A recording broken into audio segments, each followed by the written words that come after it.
Uh, Whenever I pick up this book, Think and Grow Rich,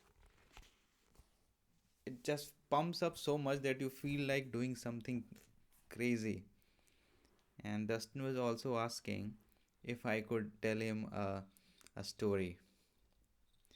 So here we are, reading this paragraph.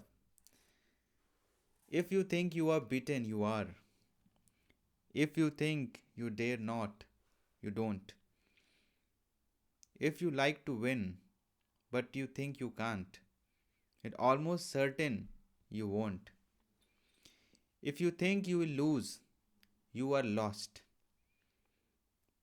For out of the world we find success begin with a person's will. It's all in the state of mind. If you think you are outclassed, you are.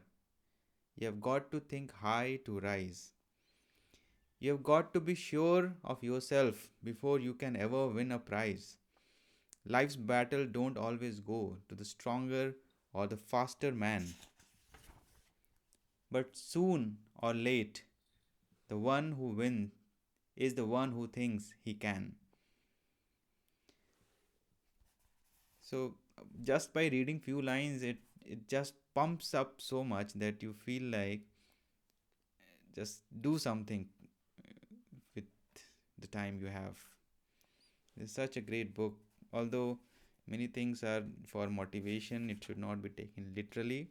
But still, whenever things go south and you need some direction, this book is definitely a recommendation.